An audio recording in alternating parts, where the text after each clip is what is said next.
On a peaceful day in the city of Aldea, everything seemed calm. Right off the bat, a red-haired girl says she's finally found our protagonist.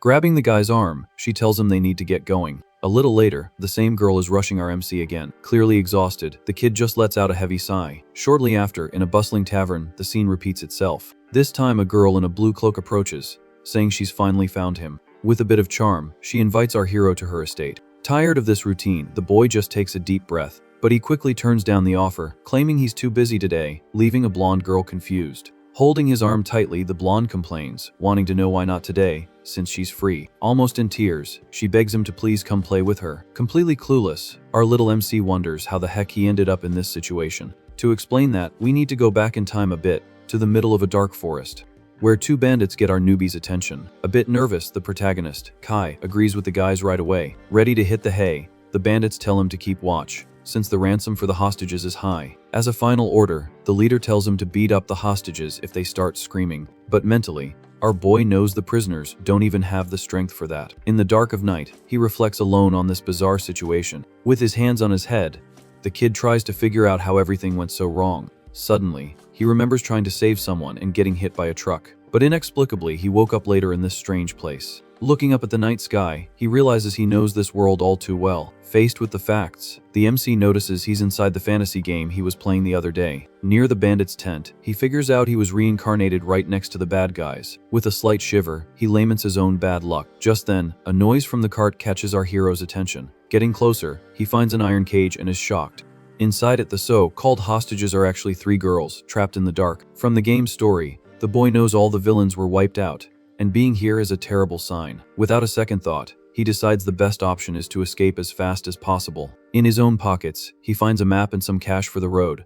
Looking at the available routes, he concludes he can get out of there without any problems. However, before taking off, the kid takes one more look back. Carefully, he stealthily unlocks the iron cage. Speaking softly, he suggests all the prisoners escape with him. Inside, the 3 scared girls stare at the guy, while one of them looks very sick. Totally suspicious, the redhead asks if he's really talking about escaping. With a scowl, she accuses our MC of playing a sick joke to trick the group. In the same tone, the white-haired girl demands a good reason to trust him after everything. For a second, the guy stays silent, thinking of an answer. Seizing the opportunity, the redhead says he has nothing to say and that his plan failed. In a masterstroke, the kid makes up a story that he infiltrated the enemy ranks and apologizes for the delayed rescue. Even knowing he told a bold-faced lie, he understands that gaining their trust now is the priority.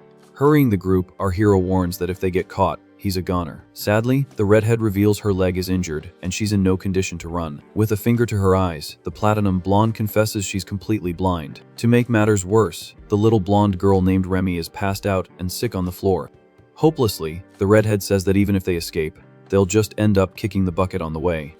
At least knowing he's not an enemy is enough for her to be thankful. Hearing those words, our protagonist's heart sinks. At that moment, the little blonde girl groans in pain, reaching out her hand. In a very weak voice, the girl begs for her life, asking for help. Instantly, the MC's posture changes as he makes a decision. With a clenched fist, he flat out refuses to abandon the 3 of them. Promising to carry anyone who can't walk, he says that running is still better than staying. Shocked by his attitude, the girls ask what he's talking about. With the map in hand, the kid assures them he knows the area and that everything will be okay. Firm in his decision, he tells the other 2 to hold on to him. Lifting all 3 at once, the boy runs through the dark forest. During the run, he notices this new body is much stronger and more muscular than his old one. Shaking his head, he pushes the thoughts away and focuses on the escape. Relieved that no one is on their tail, our MC keeps moving forward. Then he starts mentally plotting the route using the map he grabbed earlier. On the hologram, he sees the city of Aldea, with the exact name he gave it in the game. With this advantage, he gains even more confidence. Without hesitation, the group continues on, knowing exactly where to go, until they find a hidden treehouse, and he celebrates the successful escape. Curious, the blind girl asks where they've ended up. With a smile, the kid reveals it's a secret hideout he created himself. Facing a magically locked door, he tries to remember the password. Asking the girls to wait a moment, the boy approaches the portal. With his hand on the magic seal, he types the keyword he used back in the game. Immediately, the door glows blue, granting safe entry for everyone. Inside, our hero confesses he didn't even think the place would actually be here. Without delay, he lays the little blonde on the bed to rest. Surprised, the redhead comments that he's definitely no ordinary agent. After all, building a treehouse in a place like this is surreal. Mentally, the guy agrees with her but plays it off, saying it was no big deal. Anxiously, the redhead asks if Remy will be okay, and the mood turns heavy. Suddenly, our MC remembers he should have left some items stored here. At that, the injured girl asks if there's anything to eat. Opening a wooden chest, he mutters, looking for something edible. Luckily for him, the system is just like the game, and several potions are intact inside. With the vials in hand, he announces he found medicine, but the redhead scolds him, saying a common potion won't save someone so weak. Calmly, he just hands her a glowing purple liquid. Unconcerned, the kid says it's not a normal remedy and should work. Immediately, the redhead's eyes widen as she recognizes the color of that liquid. On the inside, the protagonist realizes the item seems rare and remembers he never stored junk in his inventory. In the game, this potion cured absolutely everything, from health to poison, and was a pain to craft. With the vial in their hands, the two girls are in complete shock. By his count, the kid remembers he has over 100 of these, and could get rich selling them. Totally incredulous, the redhead questions who he really is to have such a valuable item. With a smirk, our hero just sighs. Straight to the point, he advises them not to ask any more questions, for everyone's sake. Right after, he tells the other two to drink the potion as well. Turning his back, he jokes that he doesn't want to carry 3 people around anymore. Faced with the item, the platinum blonde still doubts if the legendary universal elixir is even real. Handing her another vial, the MC confirms he has one for her too. After taking a sip, the blind girl is amazed, unable to believe the effect. Near the bed, the guy compliments the little blonde's resilience and gives her the potion. Slowly, the magical liquid goes down the unconscious girl's throat. In the blink of an eye, her body glows intensely, signaling the cure was a success. Impressed by the practical effect of the magic, our hero lets out a sigh of relief. Opening her eyes, little Remy thanks him in a very weak voice. Carefully, the guy tells her to keep resting because the potion doesn't cure mental fatigue. Slowly, the magical light of the cure starts to fade from the room. As he gathers the empty bottles, the MC glances at the rest of the group. To everyone's surprise, the redhead and the platinum blonde are already on their feet, fully healed. With an eye on the prophet, the kid already imagines what a hefty reward he'll ask for when he gets them home. But the moment is interrupted by the two of them crying with joy at being able to see and walk again. A bit awkwardly, he comments that he doesn't know how long they'd been suffering with that. Out of respect, he decides to give them some space to process the miracle. The next day, the conversation flows, and the hero finds out they were kidnapped back in the city of Aldea. Right away, he notes that the place is more than 2 cities away. Scratching his head, the kid blurts out that the trip back is going to take a while. Annoyed, the redhead tells him to take it up with his buddies, since it's all their fault. Frustrated, the MC asks if anyone knows how to use teleportation, but the redhead says if they did, they would have been long gone. Embarrassed, our protagonist gives a sheepish laugh, agreeing with her logic. Checking his own stats, he laments being in the body of a low-rank hunter with nothing special, instead of his OP character. With the map open, the platinum blonde comments that only one person in history was capable of using teleportation magic. Hiding his disappointment, the MC agrees and quickly changes the subject. Facing the group, he asks how everyone is feeling today. With a sweet smile, the platinum blonde thanks him, saying she's still getting used to seeing again. A bit embarrassed, the redhead admits her leg is perfect and lets out a sincere thank you. Then the hothead demands he stop calling her, and introduces herself as the noble Karen. Following her lead, the platinum blonde reveals her name as Nina. Soon after, they remember the sleeping blonde is named Remy. With a bead of sweat rolling down, our hero freaks out internally over how hard it is to remember these fantasy names. Focused on the mission, he declares that the biggest problem now is getting the 3 of them back to their city. Confidently, Karen asks if he'll protect them from the villains, but he bursts her bubble, saying he can't guarantee anything. In shock, the girl fumes, wanting to know the reason for such a cold answer. With a dead serious look, the kid replies that in a real fight, there's no guarantee of victory. Deep down, he knows this isn't a game anymore and wants to avoid deadly confrontations at all costs, even if he knows the world. To better explain the situation, he reminds them that there's no way to know the number or strength of the enemies out there. To ensure everyone's survival, the main plan is to avoid trouble as much as possible. After all, everyone here only has one life, and if you're out, the game is over. Full of determination, he promises to do the impossible to escape without having to fight anyone. Blunt as always, Karen asks if he has some genius plan in mind. Laughing nervously, the guy confesses it's hard to answer when she puts so much pressure on him. Under the girl's judgmental gaze, he starts to break into a cold sweat, trying to compose himself. Regaining his posture, he guesses the kidnappers must be watching the city of Wafer. With his finger on the map, he explains that the bandits will think he fled to the nearest place. Therefore, the strategy is to go south through the forest to a camp and pay for a safe carriage. Worried, Karen points out that they're completely broke and can't pay for the trip. Patting his bag, The MC assures them he stole the bandits' cash, and that they can even buy new clothes. Touched by his actions, Nina asks the real reason he's helping the group so much. Straight up, she lays it on the table that he used legendary elixirs and revealed secrets an agent would never tell. Caught red-handed by this logical deduction, our hero stammers, not knowing how to tell the truth. Completely cornered, the kid shamelessly makes up that he's an intelligence agent. To add credibility, he claims he's just following orders from above. At that exact moment, the little blonde starts to stir in the bed. Noticing the movement, the guy asks if the girl has finally woken up. In a sleepy voice, little Remy confirms but says it's a bit late. To change the subject, our hero stretches and suggests they wash up in the river at dusk. Promptly the platinum, blonde says she knows how to use purification magic to clean everyone up. Being overly practical, the MC tells them to use it on Remy while he takes a bath alone in the water. Suspicious, the redhead finds it strange that a secret agent doesn't know how to use such a basic spell. Focused on his cover, he argues that using magic all the time attracts unwanted attention. Soon after, the girls use the spell to clean themselves in the room. Meanwhile, our hero relaxes, taking a warm bath in the river. With everyone clean, the group gathers around the fire to eat. Prepared for the journey, the guy dons a dark suit of armor from head to toe. Leading the group, he calls the girls to finally hit the road. A week later, the guards of Aldea City receive an urgent alert. At the main gate, the atmosphere seems very tense and busy, but to everyone's joy, the group arrives safe and sound at the city entrance. Recognizing the three noble girls, the guard sighs in relief to see them alive.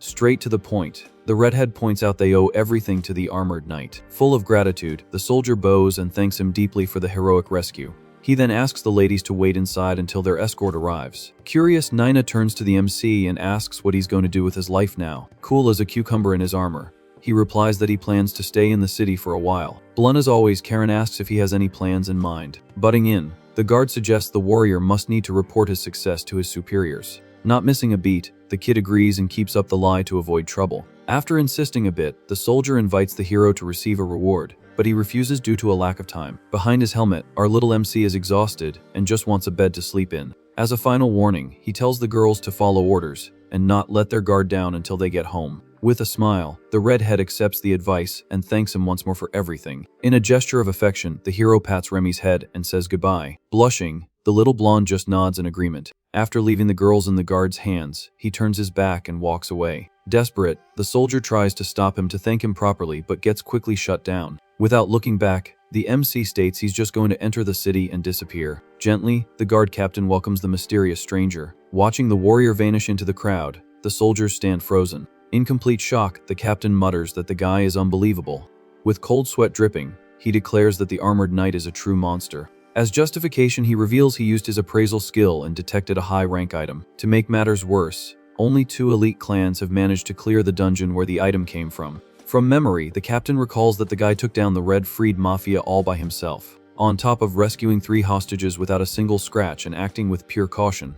With so much evidence, the soldier is absolutely certain he's crossed paths with a legendary veteran. Indignant, one of the junior guards complains that the chief didn't even check the guy's ID. Livid, the captain cuts the rookie off, asking if he wants to treat a hero like a criminal. Firmly, he warns that they can't offend someone who saved the 3 most important girls in the region. At that moment, another soldier remembers that the guy handed out universal elixirs like they were water. Instantly, the captain's eyes go wide upon hearing about the legendary potion. As living proof, the guard reports that the noble's illnesses and fractures vanished on the spot. Impressed, the guy comments that the warrior gave away the rare items without a second thought. On edge, the guards admit the stranger's feat is pure insanity. Desperate about the situation, the chief orders an immediate report to high command and the guild. Without wasting time, the subordinates dash off to spread the news. After all, young Karen is the daughter of the most prestigious ducal house of the nobility. Meanwhile, the peaceful Nina carries the direct bloodline of the Holy Church's foundation.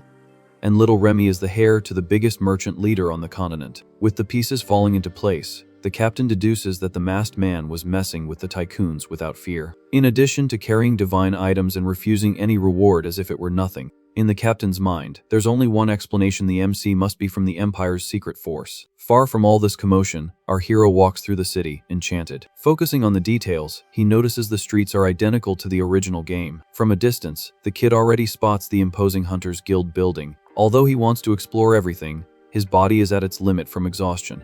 To top off the tense atmosphere, everyone on the street won't stop staring at the newbie. Bothered by a little boy staring intently at him, he wonders what the problem is. Naively, the MC thought he'd see a lot of people in heavy armor downtown, but he soon realizes his own rare gear is glowing and drawing way too much attention. Defeated by exhaustion, he decides to hurry to an inn. Out of nowhere, a little girl grabs his leg, shouting how cool he is. Totally lost, the armored knight freezes up in the middle of the street. Back at a luxurious mansion, a cry of relief echoes through the halls. In tears, the redhead's father sobs desperately, hugging his daughter. Losing her patience, the girl tells the old man to breathe and stop making a scene.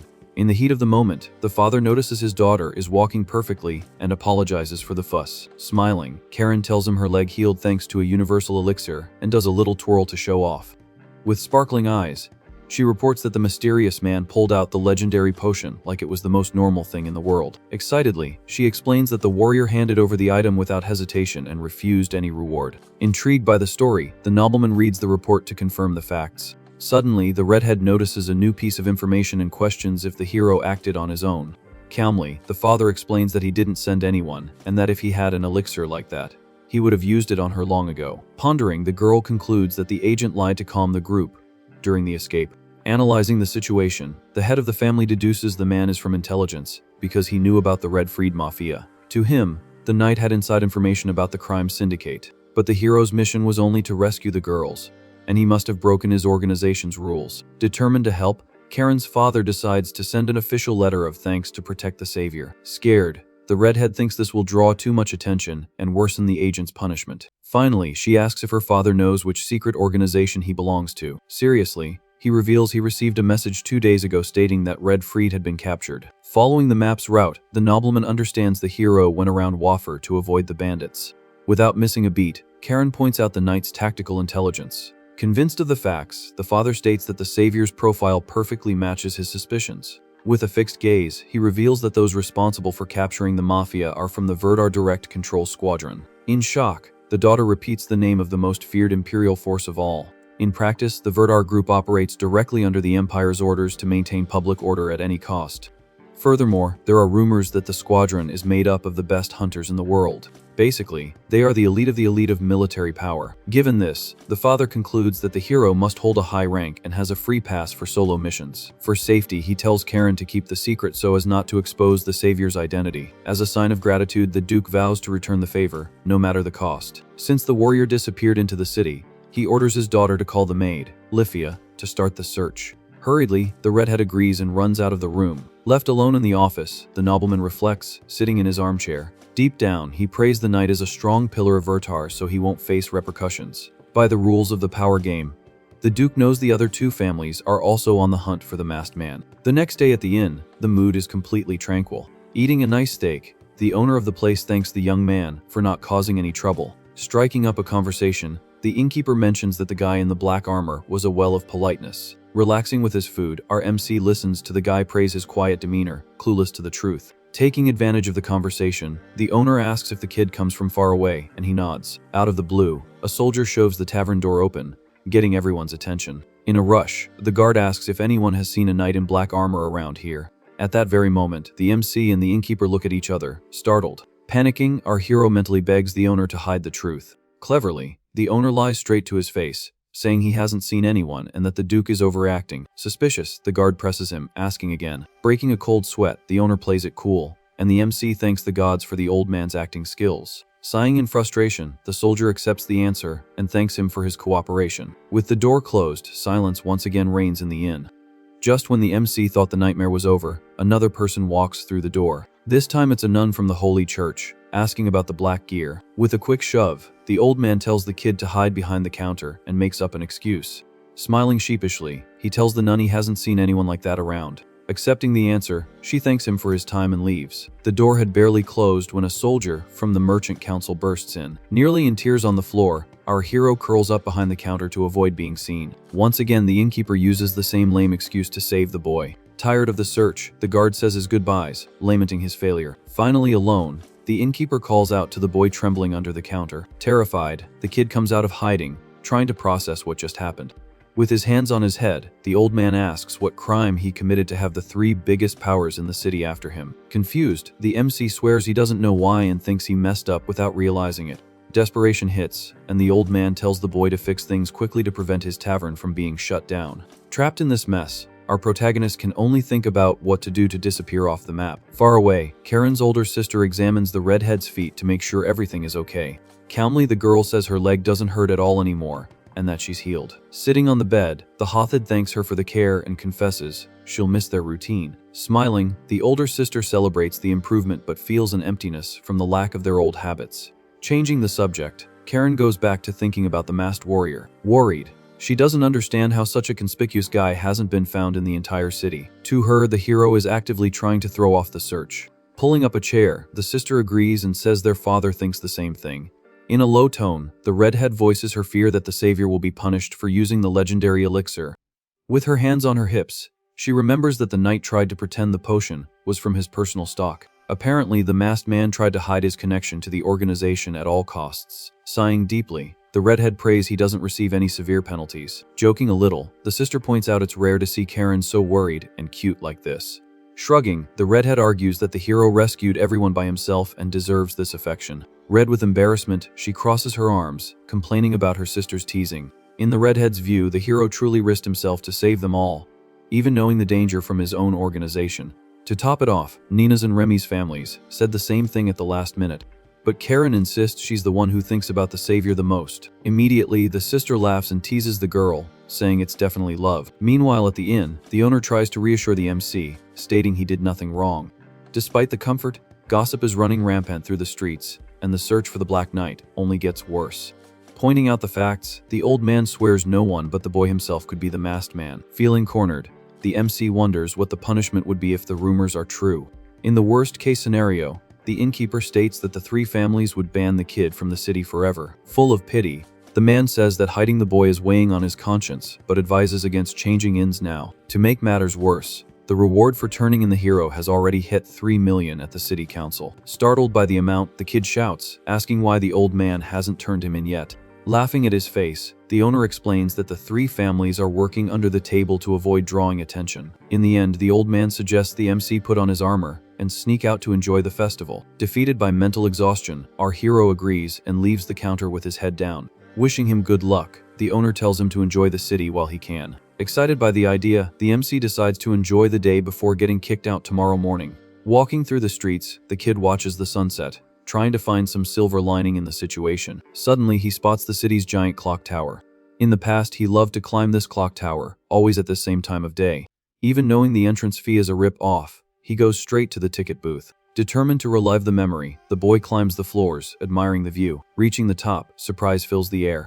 The place should have been empty, but someone is already admiring the scenery. Dressed in black with a mysterious mask, an elegant woman waits in silence. Noticing the boy's presence, the red-haired woman turns around slowly. Fascinated by the woman's beauty, the MC is paralyzed. Stuttering a bit, he manages to just let out a simple "hello." Politely, the woman responds and welcomes him to the top of the tower. At that moment, the hero remembers a rumor from the game about a secret encounter with a woman in the clock tower. Cautiously, the kid keeps his distance, thinking it might be the game event. In a friendly manner, the masked woman praises the view, saying it's perfect for clearing one's mind. Agreeing, the hero admits the scenery is breathtaking. Curious, the woman asks the real reason the boy is in a place like this. A bit downcast, he confesses he needed to clear his head of some problems. Changing the focus, the lady asks if he knows the man who wears black armor. Swallowing hard, the MC gets scared, thinking he's been found out. With a nervous smile, he tries to play it cool, commenting that the masked man is the talk of the town. Sincerely, the woman admits she's also on the hunt for the hero,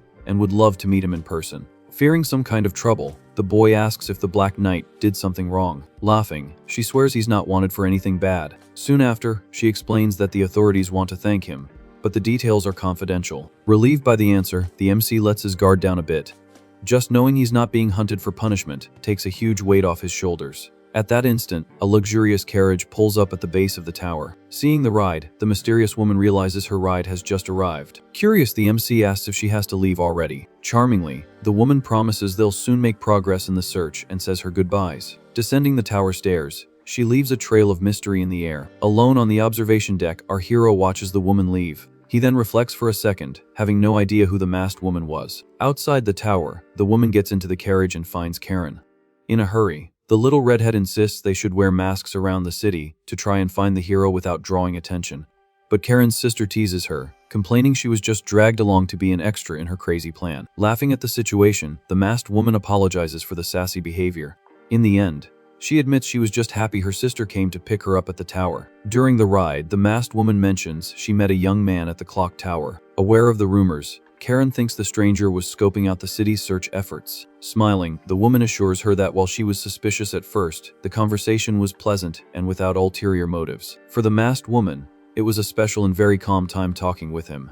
Being cautious, the woman asked about the Black Knight just to check, but the boy knew nothing. Disappointed, Karen laments that her father thinks the hero has already left the city. Out of nowhere, the masked woman remembers a striking detail about the young man from the tower, and the redhead freezes. Curious, she wants to know exactly what the guy her sister met looked like. Describing him well, the woman remembers he was a charming young man with a very calm air and a scar on the left side of his face. Immediately, Karen shouts, stating that the Black Knight also had that same scar. Without a second thought, the redhead throws open the carriage window in desperation. Yelling at the driver, she orders the carriage to head straight back to the clock tower. Startled, the sister asks if the girl is sure about her crazy deduction. Shocked, the redhead connects the dots and realizes there's a huge chance the stranger is the hero in disguise. Indignant for not being told sooner, she explains that the scar was a secret between her and her father. Perplexed, the sister realizes the weight of the information. At high speed, the carriage pulls a sharp U-turn on the deserted street. As fast as they can, the two get out of the cabin and run towards the clock tower. Full of hope,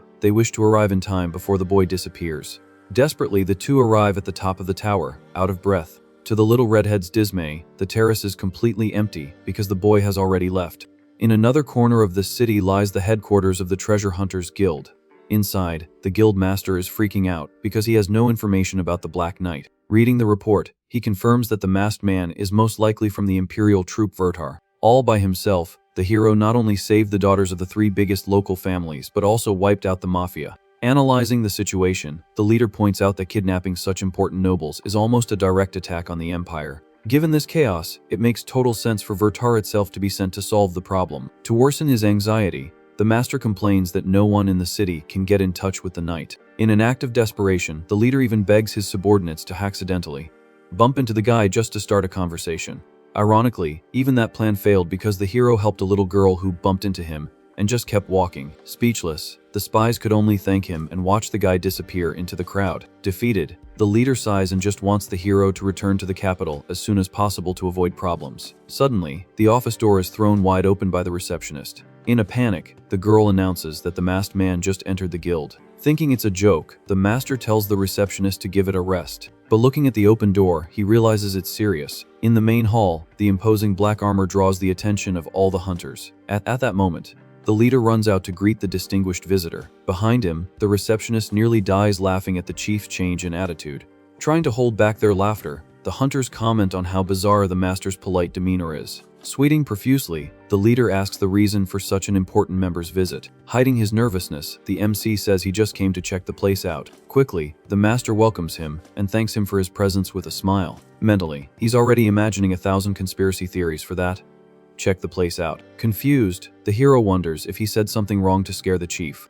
With open hands, the leader tries to clear up the misunderstanding, assuring him everything is fine. In the master's head, checking the place out means reconnaissance disguised as a visit. In milliseconds, he deduces it's not worth bluffing against someone so powerful. Long story short, the guild leader thinks he's dealing with a next-level strategic monster. As a huge fan, he remembers always dreaming of joining Vertar but never being strong enough. Now, with the living legend in front of him, he understands the absurd power difference.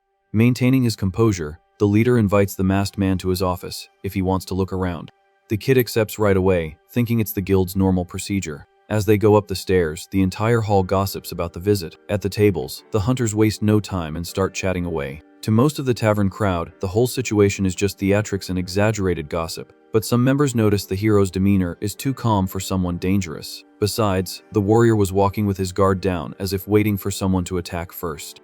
Reaching the conclusion that such a relaxed hunter could obliterate anyone, they get the chills. Cowering, the members assume that in a hand-to-hand fight, the entire guild wouldn't stand a chance. Deep down, they wonder if the masked man is strong enough to fight an S-rank beast. Far from it, the protagonist laments that the guild's own people are spreading even more absurd legends. Inside, he feels that with every step, his lie gets bigger and more uncontrollable. After the quick visit, the guild master personally sees the knight off at the door, Sweating buckets from nervousness, the hero decides never to set foot in that place again. Venting, he says he thought the guild would just probe him for information, but the atmosphere was bizarre.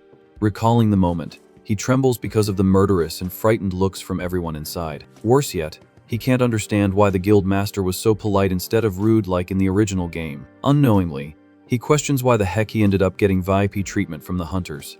Despite the scare, the trip was interesting enough to get to know the city and relieve his boredom. Determined to continue his walk, the kid takes a firm step onto the street, but walking among people in such flashy armor ruins any peaceful tourism. Suddenly, he hears the sound of a carriage stopping right behind him. Darting out the door, Karen points her finger in the hero's face, celebrating that she found him. Paralyzed, he realizes the carriage's crest belongs to the Hothids noble family. Without hiding her irritation, the redhead demands an explanation, asking where he's been hiding. Pointing to the side, he confesses he spent all this time at the inn downtown. Shocked, she complains that the old man at the tavern lied to her face about not having seen the Black Knight. With a mischievous smile, the MC admits he asked the innkeeper for that small favor. Instantly deflating, Karen is speechless at being duped by a tavern owner. Trying to get out of it, the masked man suggests he's good at hiding.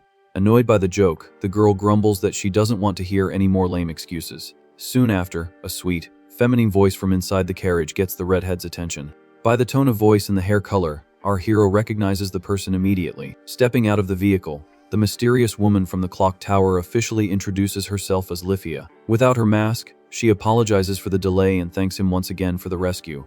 Kindly, she asks if the knight might have some free time now. Already imagining a headache, he questions what will happen if he accepts the invitation. Quick on the draw, the redhead says the idea is for him to go straight to the mansion to receive a formal thank you. Curtly, the kid replies that he's busy and declines the invitation on the spot. Despite his heroism, the MC feels that if he slips up in front of the nobility, he could even end up executed. Noticing his hesitation, the two sisters chuckle, sensing the guy's nervousness. Not taking no for an answer, Karen grabs his hand by force. Blushing all over, she insists that at least this time, he let the family properly express their gratitude. Forcefully, Karen hugs the armored arm, dragging the warrior toward the carriage. Completely surrendered, the MC gets into the vehicle, accepting his fate. On the way, the redhead smiles proudly for finally capturing the runaway hero. But the kid feels like he was literally arrested and taken into custody. Grateful for the help, Lifia states that the rescue saved not only their lives, but also the duchy's reputation. Resigned, the guy agrees, thinking that all the confusion finally makes sense. Changing the focus, Karen points her finger and says she needs to clear up a serious doubt. Hidden in his helmet, the MC mentally complains about her formal and intimidating tone. Losing her patience, the redhead loses her composure and goes back to yelling like always. With a quick nod, the hero tells the girl to just spit out what she wants. Straight to the point, she asks if he wasted a bunch of legendary potions for nothing during the rescue. Full of guilt, she thinks he disappeared from the city because he got into trouble with his organization.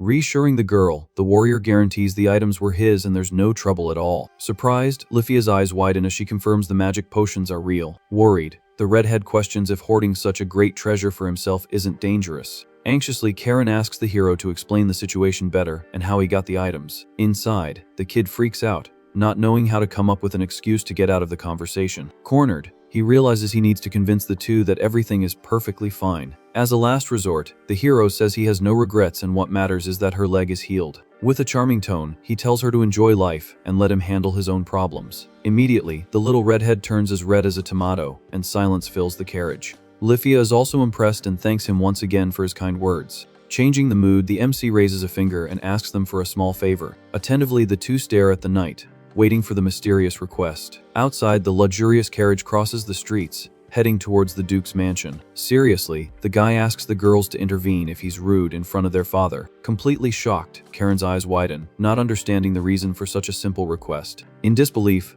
the redhead shouts that he gave her a legendary potion and doesn't even want money in return. To justify himself, he lies, saying he's just a commoner and is terrified of offending nobles. Deep down, our hero knows that ensuring his own life and not getting executed is the greatest reward possible. Silently, the two sisters look at each other, processing the stranger's lame excuse. To Lifia, hiding a noble identity behind such a basic fear is very suspicious. From the way he dodged the question, she thinks the excuse was poorly crafted on purpose. Even so, the older sister agrees to the request and promises to help. As for Karen, she crosses her arms, guaranteeing that her father would never get mad at the family's savior. Politely, Lifia also agrees to cover for any of his slip-ups during the meeting.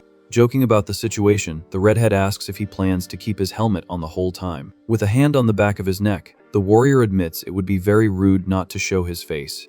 Laughing, Karen clarifies that she doesn't mind the armor but would love to see his face without protection. Blushing at her own comment, the Hothid gets a scolding from her sister for being so indelicate. Surprised by the argument, the hero just watches the two bicker. On the other side, Lifia smiles, pleased with the light interaction between her sister and the savior. In the woman's mind, the masked man is the most sincere and noble man she has ever met. To her, the excuse about the armor and the cowardly commoner is just an act to maintain his secret organization's cover. Faced with so much modesty and strength, she doesn't judge her younger sister for clearly having a crush on him. From Lifia's experience, the more fame a hero gains, the prouder he becomes. Not to mention that the people around them soon fill with envy over others' success. Almost always, warriors start flaunting gold and power to show off their status. But that knight in front of her faced a deadly mafia and remains incredibly humble. Feeling an unpayable debt, she admires how the guy doesn't exploit the family's vulnerability.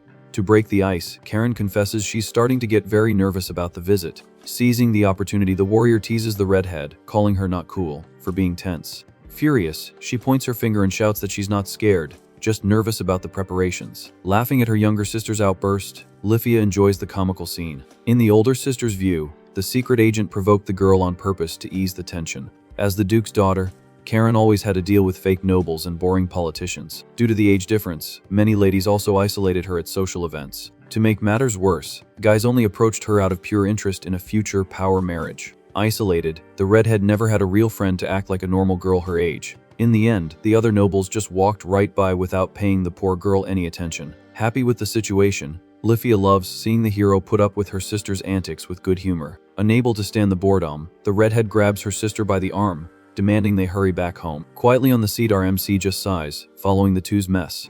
In the noblewoman's mind, he hid his own power and rode in a carriage, just so as not to tarnish the Duke's honor. Furthermore, he gave away an extremely rare medicine capable of buying entire cities without asking for a single cent. Totally enchanted, the woman doubts there's another man with such a pure heart in the world. With her cheeks flushed, she already starts to devise a plan to keep the warrior close. Practically, Lifia asks how long the knight plans to stay in the city. Smiling charmingly, she offers a luxurious house in case he wants to live there. Sincerely, the MC praises the city but says his stay will depend on his own mood. To the noblewoman, this vague answer means he depends on missions from his secret organization.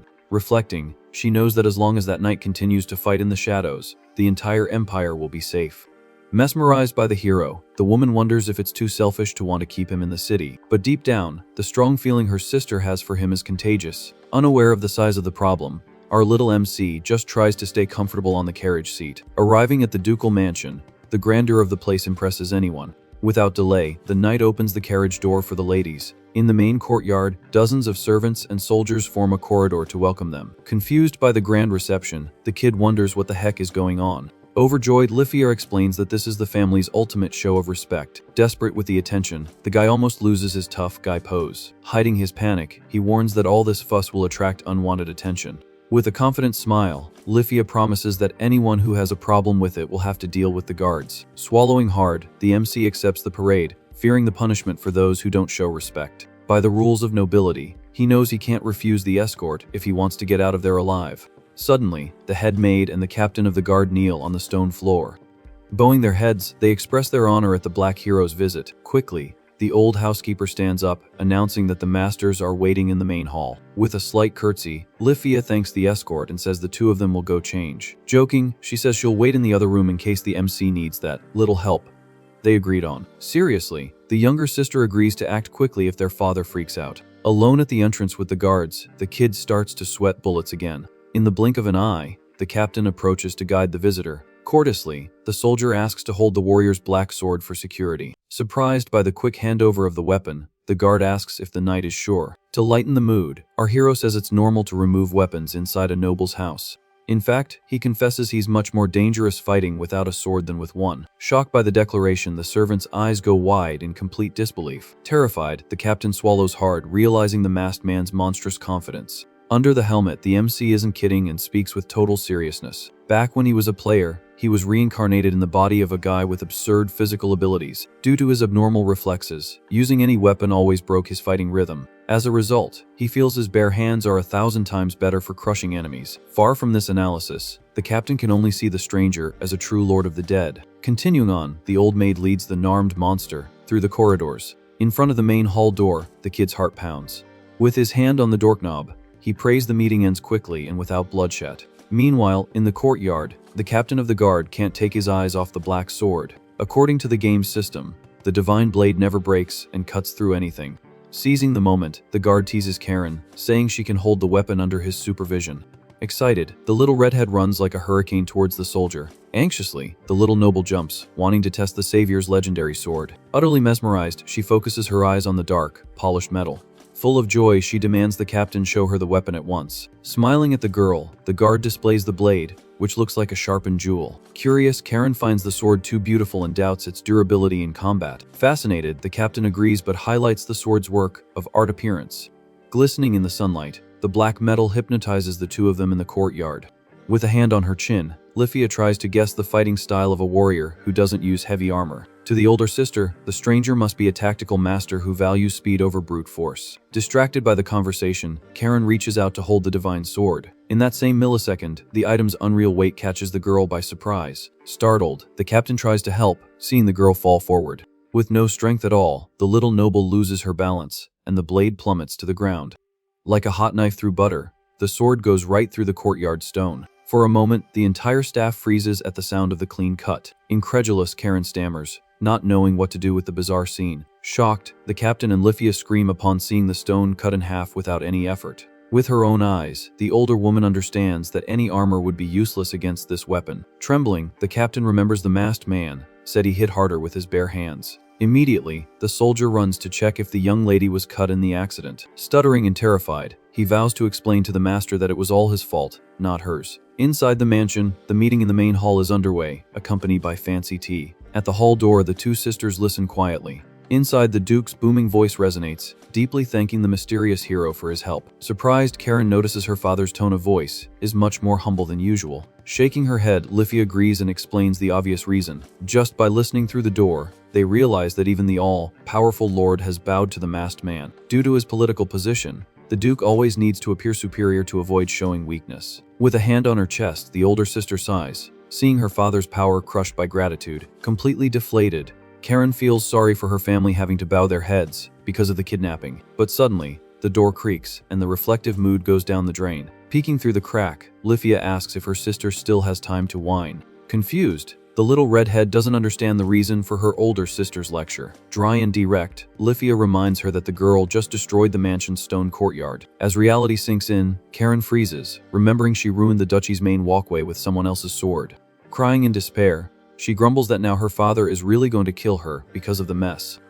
Pointing a finger, the sister warns that she also broke the trust of the captain, who allowed her to hold the weapon. Yelling softly, the redhead freaks out because no one told her the sword was so sharp and heavy. Laughing at the tragedy, Lifia just watches her sister cry rivers of tears in front of the hall. Trying not to laugh at the situation, the sister asks Karen to stop complaining. After all, she's healed now and has the rest of her life to enjoy the good things. Excited by the idea, the girl promises to have a lot of fun with her new legs. With a sweet smile, Lifia watches her little sister's excitement. Nodding, Karen agrees and seems much calmer now. Changing the subject, the older woman points out that the hero tried to hide his own power. If the Emperor finds out about the use of the legendary elixir, the warrior could be in huge trouble. Because of this sacrifice, Karen promises to reward the masked man in the best way possible. Curious, Lifia remembers a very strange detail from the report and shares her doubt. According to her, the guy refused rewards and acted as if the rescue was something super normal. In real life, a duke's rewards would catch the eye of any common person. With money, land, or power, no one would dare refuse a payment from the nobility. Totally focused, the sister says she just wants to see his face again. Jealous, Karen shouts, saying she'd rather be the only one who doesn't see the MC's face. Laughing, Lifia teases her, calling the younger one jealous for wanting the warrior all to herself. Trying to defend herself, the little redhead says she saw a scar on the savior's eye during the rescue. Suddenly, the older sister understands perfectly the reason for the obsession. Immediately, Karen scowls, denying she feels anything deep for the stranger. With the room in silence, the two exchange a look loaded with soup, opera tension. Totally nervous, the younger one insists it's just pure gratitude and nothing more. While the girl's confusion was running wild, the meeting in the adults' room was tense. Drinking her tea,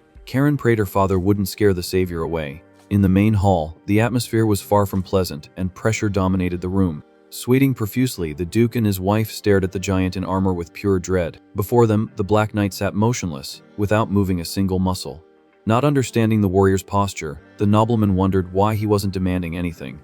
In the Duke's view, the stranger was acting modestly on purpose so as not to offend the family. Out of consideration, the hero showed not even the slightest sign of wanting to call in his due favors. Besides saving his daughters, the Lord feared the agent was testing the nobility's honor. After all, the Duke was in no position to refuse any request from the masked man. Knowing Verdar's connection to the Empire, the Lord understood the kid was part of the country's elite. Basically, the knight had enough backing to break any politician in half. Expressing nothing through his armor, the hero sent chills down the duchy's rulers. Sweating on the sofa, the wife quietly suggests they might be in a loyalty test. Thinking fast, the father finds it dangerous to treat the visitor without any formality. Stuck in this tight spot, the Duke starts to devise 1,000 4D chess theories. Cornered, he sees the warrior's silence as an ultimatum from the shadows. To make matters worse, the Lord deduces that if the masked man leaves the house without a prize, the entire family would be disgraced. Suddenly, the knight adjusts his posture on the seat, his armor clanking, and the atmosphere freezes. Terrified, the Duke thinks his guest has finally lost his patience. Immediately, the Lord understands there's no room for error in this negotiation.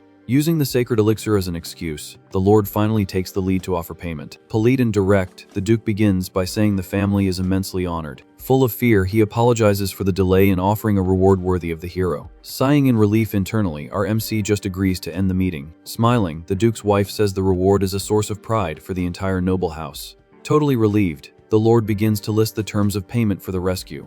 Holding up 3 fingers, he offers a private mansion, a lot of money, and the duchy's political support. Caught by surprise, the kid loses his composure and chokes, unable to believe the absurd prizes. At the table, the authorities humbly ask the Black Knight to accept the small token. In the Lord's head, offering a secret base of operations to an Empire agent is a masterstroke. This way, the duchy also gains favor points directly with the Emperor's soldiers. Delighted with the fortune, the warrior accepts the package on the spot, and the deal is sealed. With a victorious little smile, the Duke concludes he passed the invisible loyalty test. With the tension finally broken, the Lord suggests his daughters show him the new mansion today. Happily, the MC agrees and vows to take care of the luxury property. Quickly, the Duke's wife tells the guards to call their daughters to accompany the guest. Standing up with poise, the lady asks the knight to follow the corridor and be guided to the visitor's room. Awkwardly, our MC just nods, slipping out quietly. When the giant door closes, the silence in the main hall weighs a ton. With his hands shaking horribly, the Duke sinks into his chair, relaxing his tense body. Wiping the sweat from his forehead, he expresses his relief after surviving that meeting. As a final word, he mutters, agreeing with his daughter that the warrior is indeed out of the ordinary. At the door next to them, the masked man stretches his arms, letting out all the nervous air trapped in his chest. Surprised by his relaxed attitude, Karen points a finger, noting his funny dejection. Hiding his embarrassment, the kid jokes that the armor hides emotions well. Gently, Lifia invites the guy to have some tea and rest from the bizarre meeting with their parents. Back to business, the redhead complains about the guy's lack of emotion when he won 3 mega rewards. Annoyed, she thinks he could have at least faked a little smile when he became the owner of a villa and a millionaire. With his legs up, the MC holds back from telling her that internally, he almost had a heart attack from happiness. Behind the helmet, the boy mentally confesses that receiving this mountain of money out of nowhere is just too bizarre. In reality, he admits that if he were alone, he'd be doing cartwheels of joy. Not losing focus, the older sister joins the conversation, wanting to clarify one last point about the reward. Sincerely, she says that if the prize isn't enough, now is the time for the hero to ask for anything else from the duchy. With a sly smile, he finds it incredible that his pockets are already full, and he has a mansion to call his own without needing anything else. Back to his calm demeanor, the warrior tries to hide his joy so as not to lose his serious agent persona. Changing the subject, Karen wants to know if donating one of the mansions is a big deal for the family. Smiling calmly, Lifia replies that the duchy has several villas, and this one has no sentimental attachment. Bothered, the redhead grumbles that the new house is way too big for one person to live in alone. Compared to the family's main mansion, the villa isn't far behind in size. Startled by the information, the kid realizes the level of luxury of the little gift. In his imagination, only a crazy noble would give away a property of that level as a thank you. Maliciously, the redhead teases, asking if he plans to have anyone else live with him in the mansion. Hidden in his helmet, the MC laughs nervously, assuring them he will use the house only as a personal base. To Lifia, it's super normal for a famous hero not to have a wife or a steady partner. Curious, the younger sister bluntly asks if the black hero has any romantic interests at the moment. Blushing with embarrassment, Lifia interrupts her sister for asking such an intimate question. Breaking the mood, the warrior tells the girls to visit the villa whenever they want so the house doesn't feel empty. Excited, Karen's eyes widen with joy at the official invitation. Without a second thought, The MC even promises to give them a spare key so they can come in when he's not there. Focused on his own plans, the warrior knows that having the girls around is the best distraction for curious onlookers. Over the moon, the redhead vows to torment his patients every single day. Full of initiative, Lifia immediately suggests a visit right now to see the place. Arriving at the property, the doors open to reveal a huge, well-kept garden. Inside, the floor shines like a mirror, showcasing high-end furniture in every corner. In the kitchen, everything was already perfectly clean and ready to use. In the dining hall, luxurious chandeliers add the final touch to the millionaire villa's decor. With a gentle smile, the older sister reinforces that everything inside is a gift with no strings attached. Awestruck by the details, the MC enters the luxurious bedroom, admiring the size of the room. Bothered by the silence, Karen tells the hero to just say if he likes the house or not. Politely, he agrees, thanking them for their consideration, but says he'd rather sit on the floor. In his view, using those fancy sofas with heavy armor would be disrespectful. Sighing deeply, the redhead asks if he doesn't want to sit just because he's stubborn or to avoid dirtying the furniture. Retorting instantly, he says he's just not tired enough to want to rest right now. Pouting, the girl huffs and says the guy is being very annoying by refusing comfort. Complaining nonstop, she brings up the favor of him using that super expensive medicine just to please the warrior. Deep down, the boy understands that ignoring a noble's request in her own house would look very bad. Suddenly, the redhead has a brilliant idea and runs over to him. Pulling his armored arm, she suggests sitting on the armor's lap since the sofa won't do. Silently, Lifia just observes her younger sister's genius. Defeated by mental exhaustion, the kid gives in and accepts the bizarre proposal. Quickly, the girl settles onto the hero's metal leg, surprising the guy himself. Squeezed between stubbornness and etiquette, he tries to maintain his serious agent posture. Curious, the redhead pokes him, asking what he's thinking about so intently. Trying to deflect, the MC jokes that the hard armor isn't the softest place to sit. Across the room, Lifia laughs at the comical scene, finding it all very cute. Teasing the hero, the older woman jokes that Karen is very lucky to get his lap. Blushing, the younger one scolds her sister, stating she didn't ask for his lap, and it was all a sacrifice for etiquette. Regaining focus, she points at the warrior, demanding he take off his armor to get comfortable. With no chance of removing his helmet, the kid uses the classic excuse that he needs to be ready for any emergency. In reality, he mentally admits that taking off the gear now would be shooting himself in the foot. If Lifia sees the guy's face, she'll instantly figure out he was the guy from the clock tower. Pulling his hand back, the MC decides the best defense is a good offense. Carefully, he places his metal glove on the little redhead's head, giving her a clumsy pat. Furious, the girl stomps her foot, telling him to stop with the childish affection. Ignoring her complaints, the hero just says she won't stop talking in his ear, changing the tone of the conversation. Karen praises her father's courage in leaving two daughters in an isolated place with him. In theory, the Duke had a million reasons not to trust the stranger. Confirming the deduction, Lifia explains that the Lord blindly trusts the agent's savior instincts. From the knight's upright attitude, the Duke was certain he is a man of utmost trust. Impressed by the Lord's intelligence, the MC realizes he's not dealing with amateurs. Shrugging, the redhead points out that the hero threw the universal elixir in their faces, proving he has no financial interest. Agreeing, the masked man lets out a sigh and accepts the trust placed in him. Seizing the opportunity, Lifia formally invites the warrior to dinner at the main mansion. Promptly, the boy ruthlessly declines, earning a confused frown from Karen. Internally, he fears the next meeting with the Duke, thinking he might offend the Lord again. Awkwardly, the MC beats around the bush, saying things are very complicated with his secret work. Trying to ease the tension, Lifia tells her sister not to press the busy black hero too much. Hopeful, the little redhead asks that he at least stay in the city as long as possible. Besides the dinner, there's the fact that Nina and Remy are still relentlessly hunting for him. Remembering the hostages, the knight freezes upon learning that more people from the noble council are snooping around. In the middle of the conversation, Lifia makes a mysterious signal to her sister without saying anything. Curious, Karen asks what's with the weird gesture, making the older one embarrassed. Pure deflection, the woman swears it was nothing. Spilling the beans, the redhead tattles that her sister wanted to lift the hero's visor to peek at his face. Immediately, the MC backs away, scared by their invasion plan. Laughing at her sister's face, Karen says she pretends to be proper, but has a lot of nerve. Furious, Lifia demands the younger one get off the warrior's lap right now. Firmly, the knight rests his hand on the girl's waist, not letting her get up. Surprised by his action, she teases her older sister, calling her jealous while enjoying the moment. Noticing the provocation, the MC analyzes Lifia's face, trying to find a trace of jealousy. Quickly, he warns the noblewoman that she shouldn't try to lift his visor in such an invasive way. Suddenly, the woman yanks her hand away with force, startling her younger sister. Seething with anger, Karen shouts, demanding to know why he let go of Lifia and not her. Justifying his action, the kid claims the older sister is a beautiful adult, and he doesn't want to give society the wrong idea. Agreeing with the hero, Lifia mentions she receives many marriage proposals from the nobility. With a playful smile, she points out she's still single despite so many suitors. Curious, the MC comments that it's a big surprise someone so amazing is single. Laughing, the noblewoman says men fall in love but run away in shame because of her lack of forwardness. Apparently, the woman is so stunning that guys can't keep their composure around her. In reality, Lifia is very needy for affection, and when guys get close, she ends up scaring off her prey. Breaking the mood, the little redhead tells her sister to shut up, because the conversation is getting too embarrassing. Seizing the opportunity, the older sister nudges Karen, telling her to get off the guy's lap. Totally confused, the younger one doesn't understand the reason for the sudden scolding. Immediately, the redhead gets off the sofa and runs away in pure embarrassment, leaving the warrior free. Raising his hands, the hero lets out a sigh of relief for no longer being caught in the trap. Surprised by her own reaction, Karen tries to hide her panic without looking at the knight. But deep down, she peeks out of the corner of her eye to see her sister's face.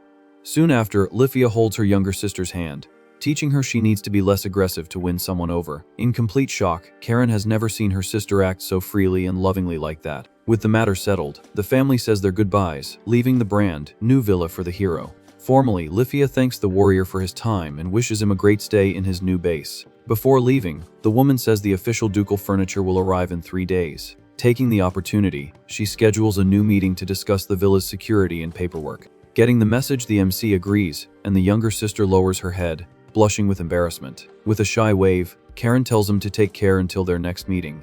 Wishing the same, the warrior advises the girl to go straight home and not scare her parents. In the blink of an eye, the redhead pulls her sister, dragging the woman out the door. Quickly, the villa's double doors slam shut, closing the hero's crazy day. Outside, the family's luxurious carriage departs, leaving the warrior alone in his secret base. Waving at the carriage, the MC sighs in relief for having survived Hurricane Karen. Immediately, the warrior takes off his helmet, revealing the boy's sweaty and tired face.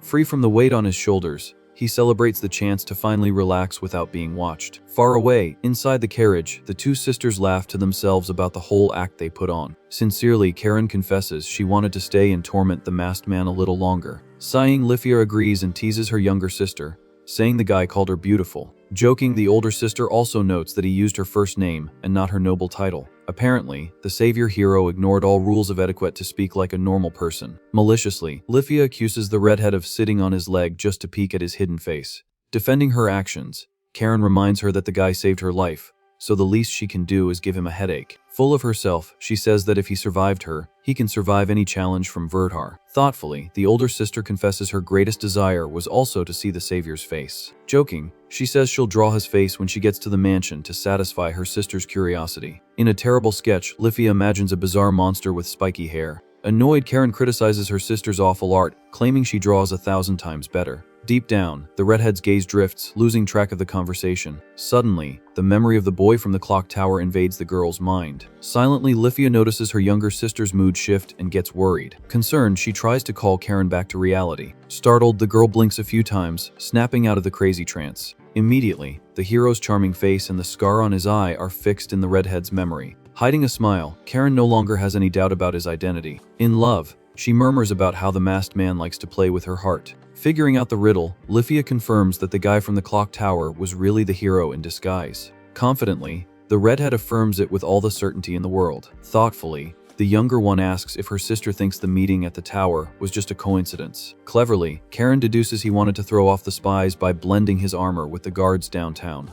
In her mind, he already knew the Duchy's carriage would show up at the tower to pick her up. Following the logic, the stranger set everything up to see if her leg had truly healed. Melting, she sighs, calling the super secret agent an extremely kind person. By the girl's reasoning, the warrior used the divine elixir without his boss's permission, just to save her leg. To not weigh on the group's conscience, the guy chose the perfect words, telling them to forget about any debts. Analyzing everything, Lifia concludes that this attitude of erasing favors is the mark of someone truly strong.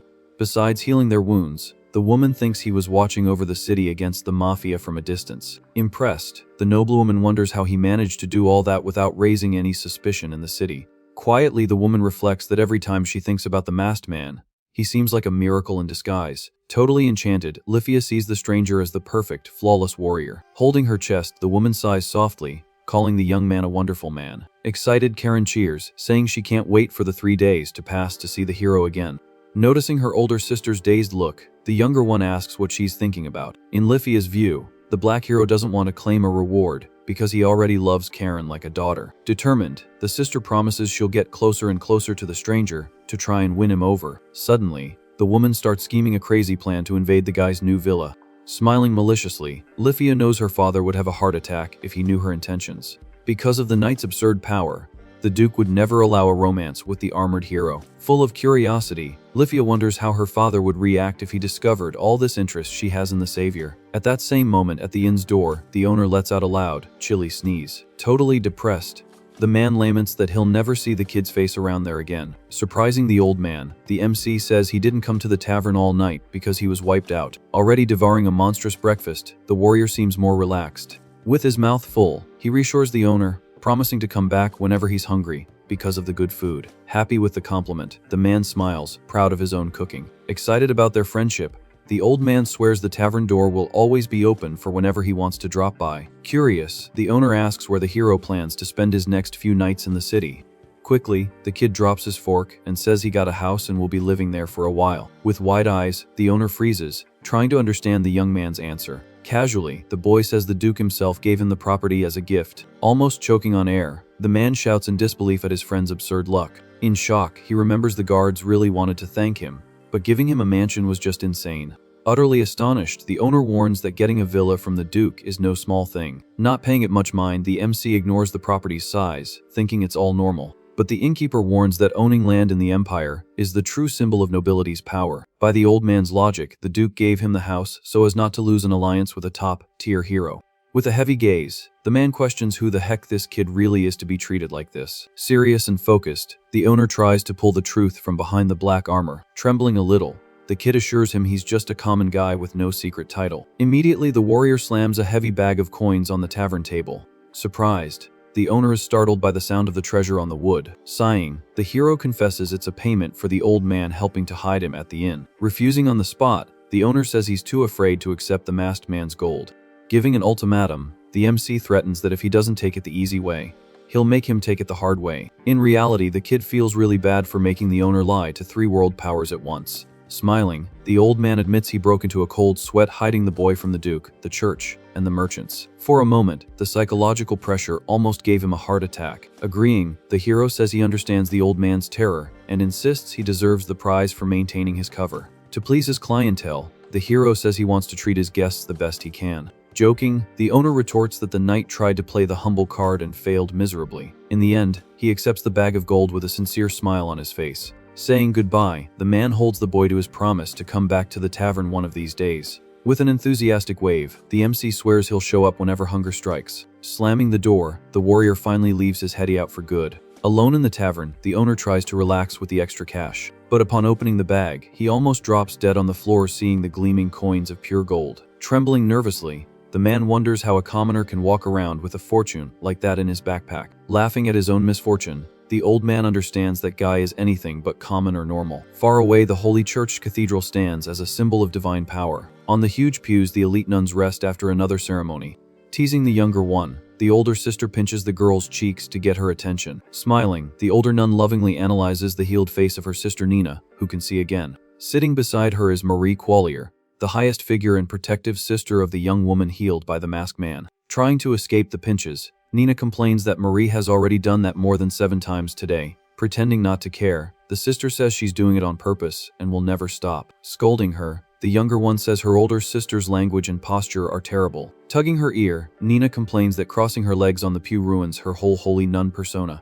Coughing awkwardly, Marie corrects her posture to prevent anyone from seeing the church's leader like that. At that moment, the older one focuses her gaze and adopts a divine posture in the blink of an eye. Dazzling, she proves she knows how to pretend to be the untouchable saint when there's an audience. Immediately, Nina criticizes her sister's fakeness, who changes personalities in a flash. Defending her actions, Marie warns that ever since her younger sister regained her sight, she's become too rigid with the rules. In the woman's view, letting her guard down now and then is super healthy and wards off the stress of leadership.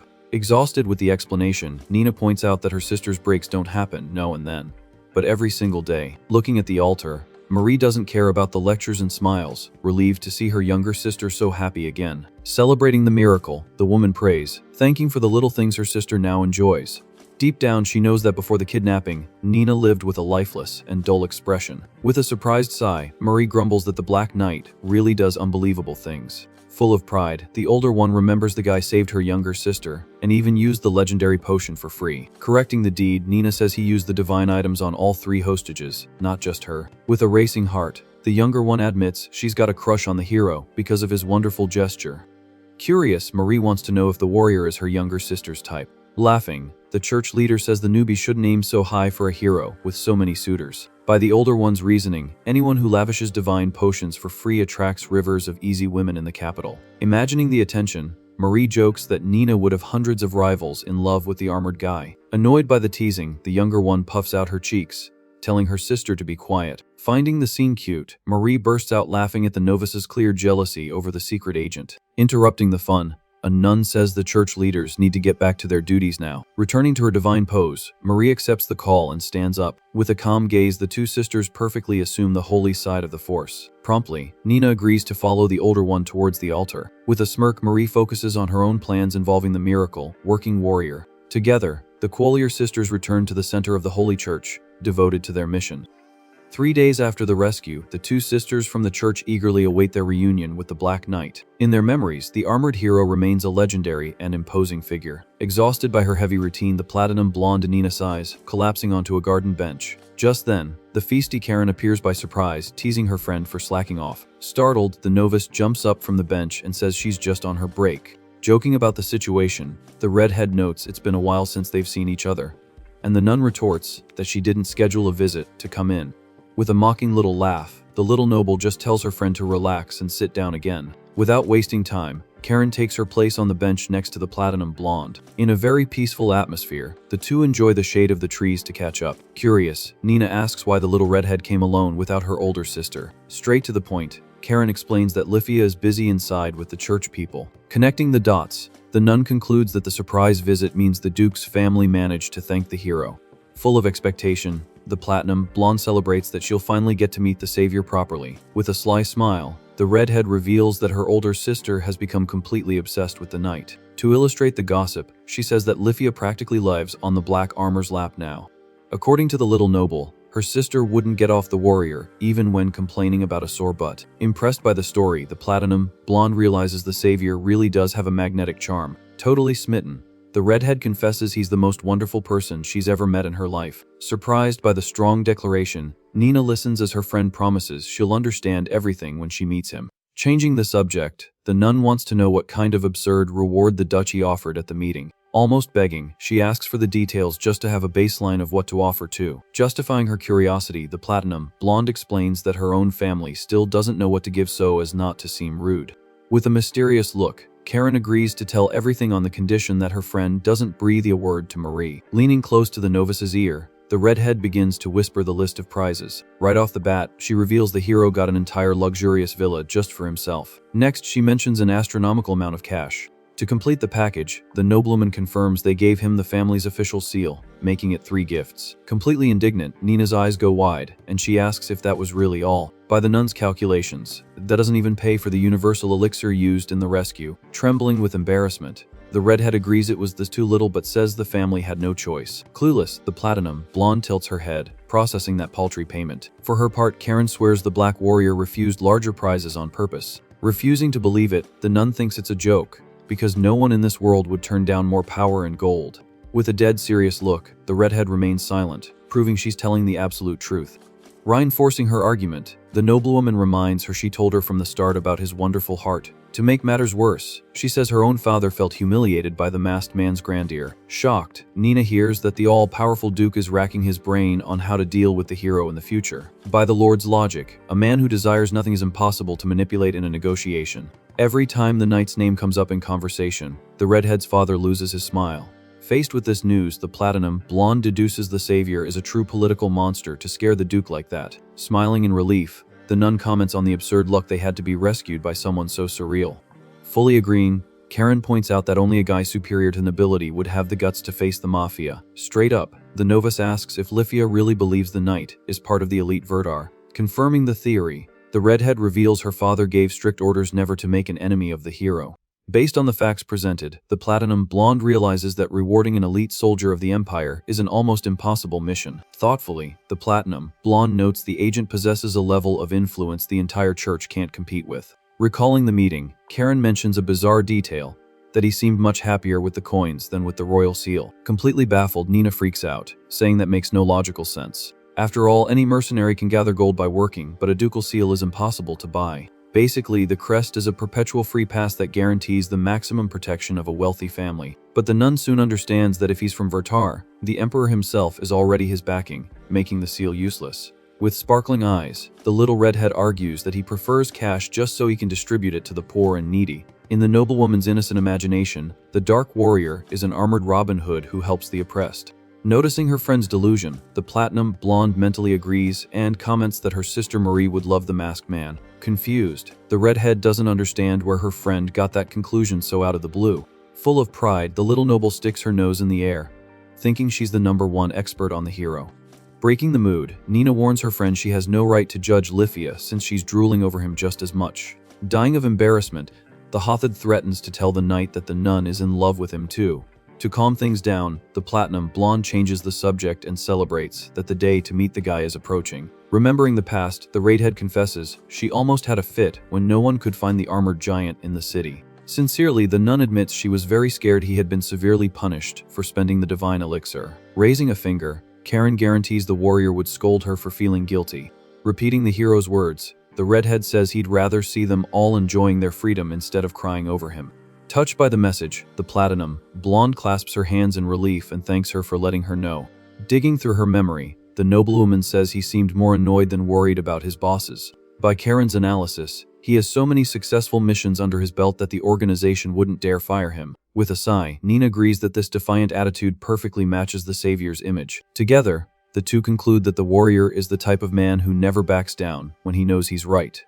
Anxious for the meeting, the nun wants to know how much longer the masked man plans to stay in the area. Smiling, the redhead explains that he refused the dinner, saying he was busy, but promised he wouldn't disappear so soon. In the noblewoman's mind, he spends the early hours on secret patrols, saving innocents in the city's alleys. Completely blushing, the novice places a hand on her chest, praising how incredibly nice the guy is. Wanting to help her friend, Karen gives a sly smile and decides to drop a golden piece of information. Whispering the secret, she reveals the hero usually has lunch every day at a simple inn called Eldy's. Immediately, the Platinum Blonde's face lights up, realizing she already has the perfect plan for her next lunch. Startled, the Platinum Blonde realizes her friend's crazy plan and despairs. Awkwardly, the novice stammers that she hasn't even thanked the hero properly to go after him like that. In the blink of an eye, the nun flees, running at top speed, leaving the redhead behind. Completely confused, the Hothid mutters if her friend is really going to abandon her there. Meanwhile, on the city streets, our Black Knight walks calmly. Soon, he pushes open the wooden door and enters his favorite inn. In his imagination, the Platinum Blonde was already interrogating the innkeeper about the VIP customer's schedule. Suddenly, a strange atmosphere fills the air,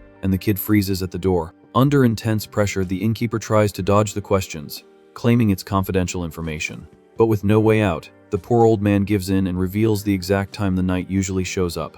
With a bead of sweat rolling down, the MC instantly realizes the old man was psychologically tortured. Back to the past interrogation, the novice demands to know where the warrior usually sits. Firm in her mission, the armored bodyguard deepens her voice, demanding clear answers. Terrified, the owner points forcefully to the exact table in the corner. With the menu in hand, the nun asks what the last dish the masked man devoured was. Straight to the page, the old man points to the food, and the Platinum Blonde orders the exact same thing. Frozen at the tavern door, the kid laments the trauma the girls caused the poor innkeeper. At that moment, he considers turning back and running because of the scary bodyguard. However, hunger speaks louder, and our warrior decides to face the beast. With heavy steps, he enters the hall, hoping the atmosphere will calm down. But hope dies quickly when he notices the death glare from the woman in armor. Desperate with the tension, the innkeeper raises his hands, asking everyone to calm down. With the pressure through the roof, the masked man tries to act natural so as not to make things worse. In complete silence, he walks right past the two women, praying not to be noticed. Focused on his own destination, the boy plays dumb and heads straight for the counter. As soon as he sits, the warrior woman fixes her eyes on the hero's back. Frozen with dread, the kid wonders why silence has suddenly taken over the tavern. Without letting her guard down, the armed woman tells the Platinum Blonde to stay put and receives a nervous eyes. Soon, heavy footsteps echo across the wooden floor, heading in the hero's direction. Like a saving angel, the old man from the tavern rushes to the counter, pretending to serve the customer quickly. In his ear, the owner thanks the guy for being there, promising the best food in the house. But the piece is short-lived as the novice stops behind him, wanting the giant's attention. Sideways, the knight turns his head, trying to keep his disguise intact. Bathed in a divine aura, the girl smiles from ear to ear for finally finding him. In detail, the small golden crucifix dangles in the anxious nun's hands. Along with it, a magic pendant glitters, showing the young lady's high status in the church. With a sweet voice, she asks if the Black Knight still remembers her face. To play it cool, the kid feigns surprise, happily saying the girl's name. Melting at his response, the novice blushes, thanking him for noticing she's in good health. He then turns to the scowling warrior and asks her to relax a bit with the innkeeper.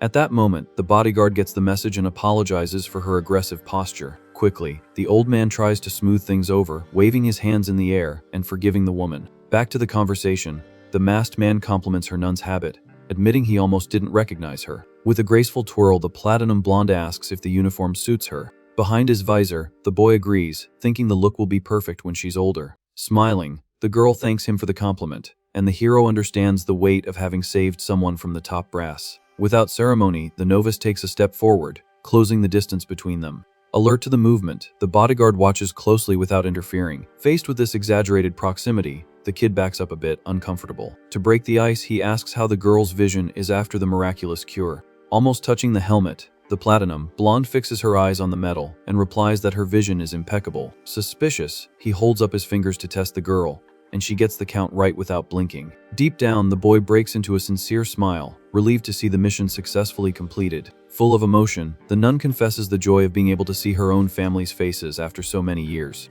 Quickly, the knight apologizes for bringing up the trauma, but she tells him to stop blaming himself. In a protective tone, the hero advises the girl to live happily, so the sacrifice was worth it. With a hand on her chest, the novice swears on her life that she will do her best every day. Soon, the innkeeper arrives, cutting the mood with steaming plates on a tray. In moments, the table is filled with good food, with eggs, meat, and vegetables for everyone. Startled by the mountain of food, the MC asks if the girl really ordered the giant portion. In a good mood, the hero warns that it's a lot for the novice to handle at once. With a silly smile, she admits she came to the inn specifically to try the same dish he eats. Thinking fast, the boy understands the sudden whims of curious girls.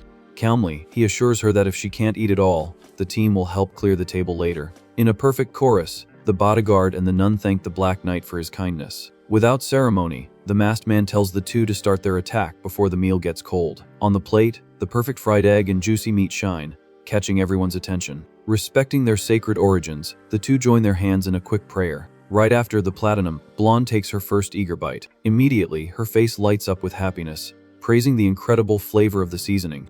Satisfied with her reaction, the kid agrees that the old man at the tavern has the best touch in the kitchen. Out of nowhere, the innkeeper slams a wooden mug on the table with force, trying to act tough. Confused by the bravado, the warrior finds it strange, but the old man quietly confesses he did it to ward off his fear. Looking sheepish, the hero realizes the owner's entire act was his own fault. To cap off the scene, the novice giggles, commenting on the pair's funny friendship. In a lighthearted tone, our MC comments that the two get along very well. At that, the innkeeper complains, sweating nervously, that the masked man never talks about his own high society connections. Soon, the platinum blonde joins the conversation, agreeing that dealing with secretive people is a very difficult task. At that very moment, the old man realizes his mistake and freezes in terror for having spoken so informally to nobility. Almost having a heart attack, he tries to fix his blunder, switching to a super formal tone and choking on his words in his desperation. Not letting the situation slide, the kid points out the slip-up, warning that the guy completely lost his composure and slipped back into casual speech. Immediately, the hero turns to the bodyguard and asks her to ignore the innkeeper's mistake just this once. In a firm voice, the armored warrior agrees to a truce, stating she'll turn a blind eye as long as the novice doesn't feel offended. With a sweet smile, Nina assures him she's not the least bit upset.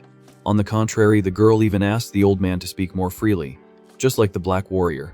With comical tears streaming down his face, the poor owner begs to be spared from this crazy idea and so much psychological pressure. Amused by the chaos, our MC confesses he finds the old man's stiff reaction very funny. Annoyed by the teasing, the man shouts that any normal person would react with fear, and that the masked man is the weirdo in this story. Back to the meal, the nun begins to calmly slice the meat and fried egg with her knife, taking a break from the chatter. But suddenly the mood changes completely, and she apologizes for asking such a direct question out of the blue. Caught off guard by the sudden tension, the two men stare at the girl in silence as she says she has something very serious to ask. With the magic pendant glowing in her hands, the girl reveals that her free time outside the church is quite limited. Up close, the golden jewel shimmers intensely, emitting sparks of light and showing the full weight of the divine responsibility the novice carries in her heart.